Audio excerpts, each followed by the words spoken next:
In this series, we've been learning about my friend's musical instrument, the new, which is a chromatic didgeridoo.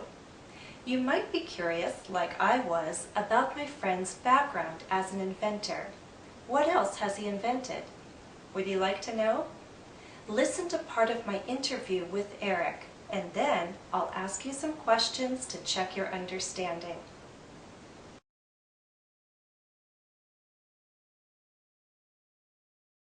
I have to ask, because you don't just say, hey, I'm going to invent an instrument. I mean, there has to be some background to this.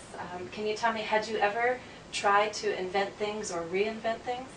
I've made a lot of strange musical instruments in my workshop over the years. I made a slide bagpipe.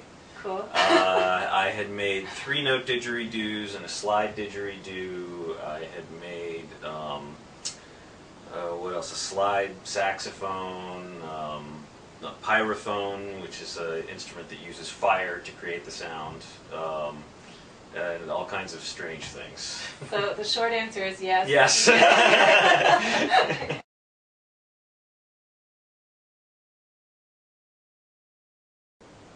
Okay, first question. Does Eric have a strong background as an inventor? The answer is yes. When I asked Eric, had you ever tried to invent or reinvent things? His answer was, I've made a lot of strange musical instruments over the years. Let's write the verb form, I've made.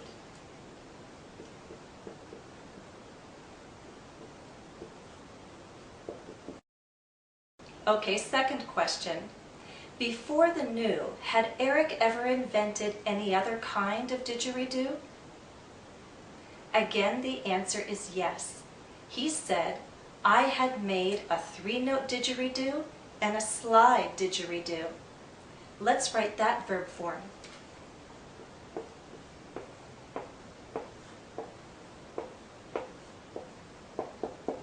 Okay, I've made, I had made.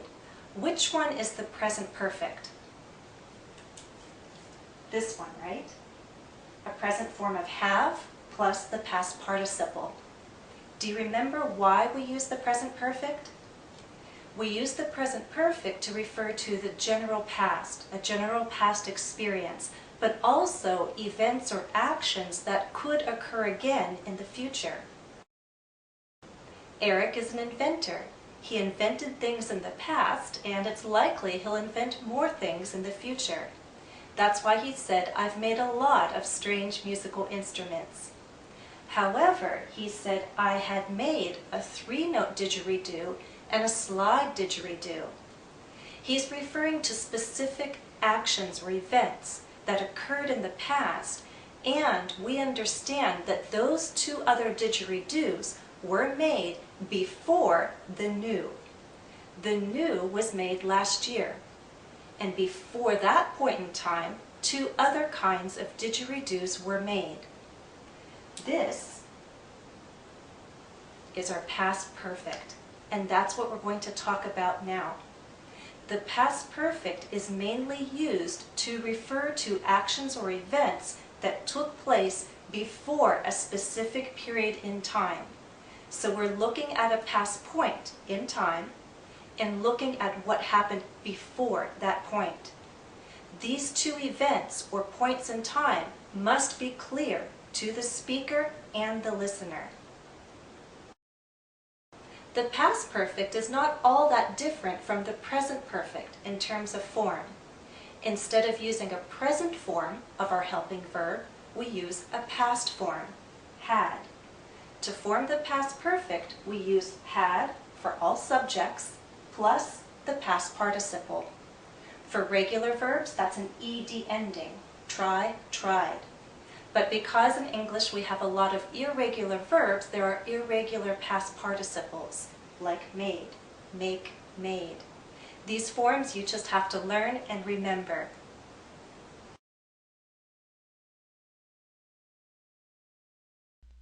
Remember, we mainly use the past perfect to refer to actions or events that took place before a certain past point in time. Be sure you understand the difference between the past perfect and the simple past. The simple past refers to one specific past point or period. The past perfect refers to an earlier past point or period. The second or later point in time must be clear to the listener, either through context or the use of time expressions, such as before 2012, by the age of 30. Consider this example.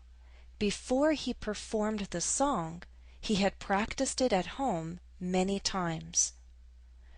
Practice is the earlier of the two actions. When you form the past perfect, remember it uses had plus a past participle for all subjects. Here are some more examples. I had met him. You had lived abroad. He had told me. It had changed. You see examples of regular verbs and irregular verbs. Remember to use the helping verb had both in negative forms and in short answers. We use had not or the contraction hadn't plus a past participle, as in, I hadn't known that, or she hadn't finished. In response to the question, had you told anyone your secret? One can respond, yes, I had, or no, I hadn't.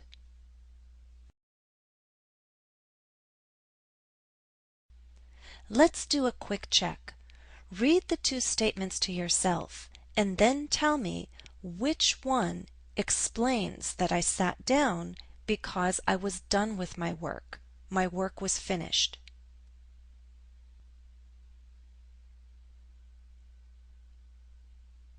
The answer is number 2. First, I finished my work and then I sat down. So the past perfect refers to the earlier of two actions. In contrast, the first statement means I sat down and then I finished my work.